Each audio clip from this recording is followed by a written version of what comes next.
Hello Year 4. This is my last chapter number 20. It's been a pleasure reading this to you. I spoke to my mum about me writing to E.B. White, and she said that apparently I got an envelope that was filled with glitter.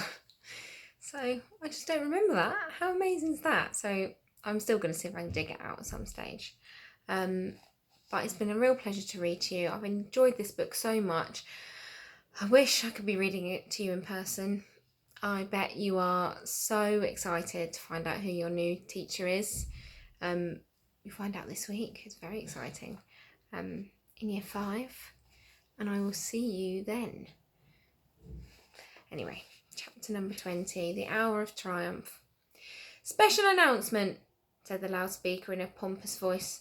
The management of the fair take great pleasure in presenting Mr. Homer L. Zuckerman and his famous pig. The truck bearing this extraordinary animal is now approaching the infield. Kindly stand back and give the truck room to proceed. In a few moments, the pig will be unloaded in the special judging ring in front of the grandstand, where a special award will be made. Will the crowd please make way and let the truck pass? Thank you. Wilbur trembled when he heard this speech. He felt happy, but dizzy. The truck crept along slowly in a low speed. Crowds of people surrounded it, and Mr. Arable had to drive very carefully in order not to run over anybody. At last he managed to reach the judge's stand.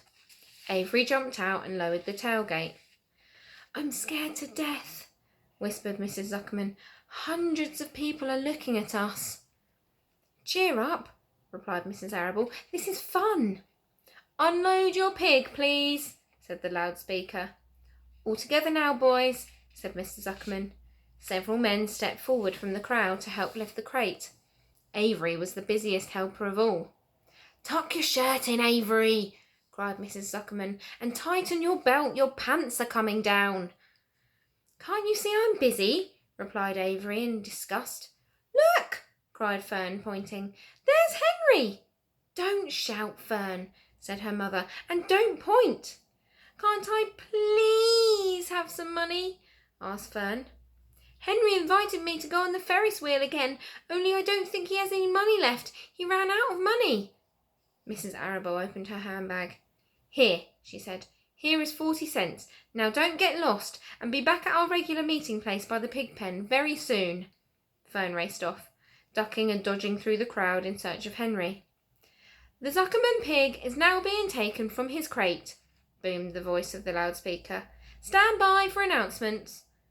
Templeton crouched under the straw at the bottom of the crate. What a lot of nonsense, muttered the rat. What a lot of fuss about nothing. Over in the pig pen, silent and alone, Charlotte rested. Her two front legs embraced the egg sack. Charlotte could hear everything that was said on the loudspeaker. The words gave her courage. This was her hour of triumph. As Wilbur came out of the crate, the crowd clapped and cheered. Mr. Zuckerman took off his cap and bowed. Lurvy pulled his big handkerchief from his pocket and wiped the sweat from the back of his neck. Avery knelt in the dirt by Wilbur's side, busily stroking him and showing off. Mrs. Zuckerman and Mrs. Arable stood in the running board of the truck.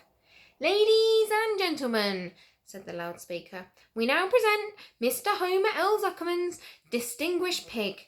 The fame of this unique animal has spread to the far corners of the earth, attracting many valuable tourists to our great state. Many of you will recall that never-to-be-forgotten day last summer when the writing appeared mysteriously on the spider's web in Mr. Zuckerman's barn, calling the attention of all and sundry to the fact that this pig was completely out of the ordinary. This miracle has never been fully explained, although learned men have visited the Zuckerman pig pen to study and observe the phenomenon.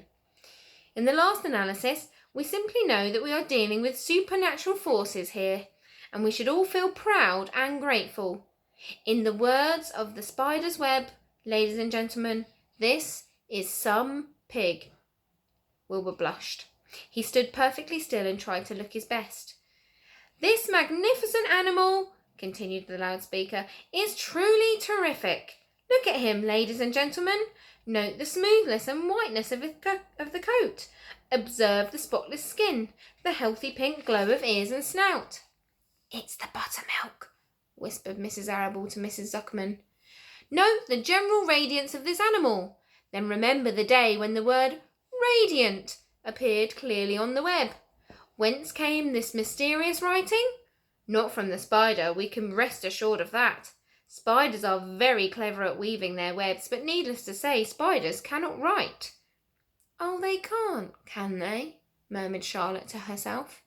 "Ladies and gentlemen," continued the loudspeaker, "I must not take any more of your valuable time.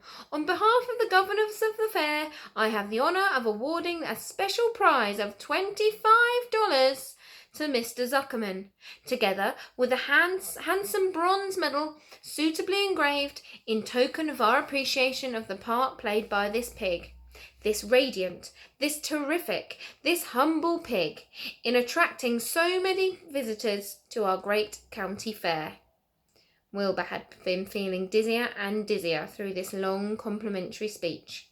When he heard the crowd begin to cheer and clap again, he suddenly fainted away. His legs collapsed, his mind went blank, and he fell to the ground, unconscious. "What's wrong?" asked the loudspeaker. "What's going on, Zuckerman? What's the trouble with your pig?" Avery was kneeling by Wilbur's head, stroking him. Mr. Zuckerman was dancing about, fanning him with his cap. "He's all right," cried Mr. Zuckerman. "He gets these spells, he's modest, and he can't stand praise." "Well, we can't give a prize to a dead pig," said the loudspeaker. "It's never been done." "He's not dead," hollered Zuckerman. "He's fainted. He gets embarrassed easily. Run for some water, Lurvy." Lurvy sprang from the judge's ring and disappeared.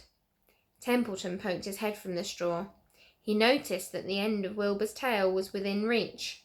Templeton grinned. "I'll tend to this." Oh, that's where I was. He chuckled. He took Wilbur's tail in his mouth and bit it, just as hard as he could bite. The pain revived Wilbur. In a flash, he was back on his feet. "Ouch!" he screamed. "Hooray!" yelled the crowd. "He's up! The pig's up! Good work, Zuckerman! That's some pig!" Everyone was delighted. Mr. Zuckerman was the most pleased of all. He sighed with relief. Nobody had seen Templeton. The rat had done his work well. And now one of the judges climbed into the ring with the prizes. He handed Mr. Zuckerman 2 $10 bills and a $5 bill. Then he tied the middle around Wilbur's neck. Then he shook hands with Mr. Zuckerman while Wilbur blushed. Avery put out his hand, and the judge shook hands with him too. The crowds cheered.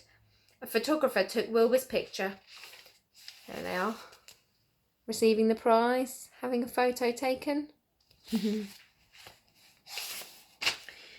A great feeling of happiness swept over the Zuckermans and the Arables. This was the greatest moment in Mr. Zuckerman's life.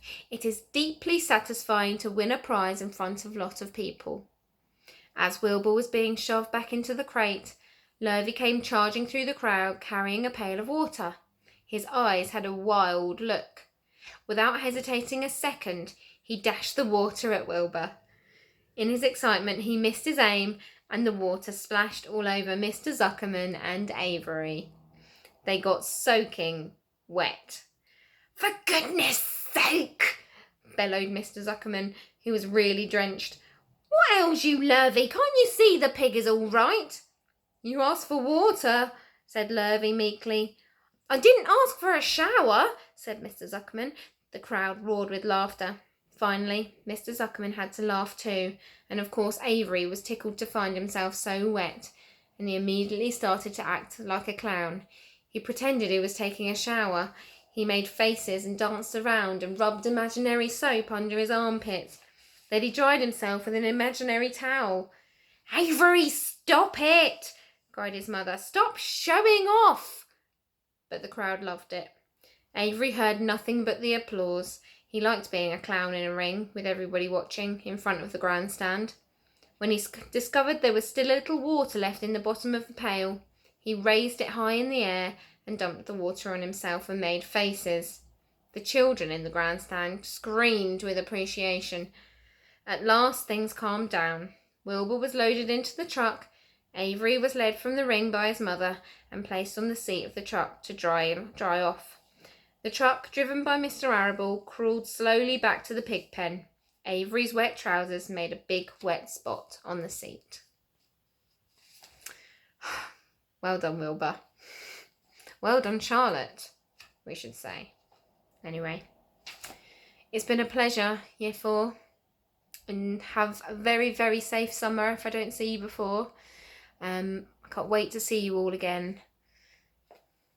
Goodbye.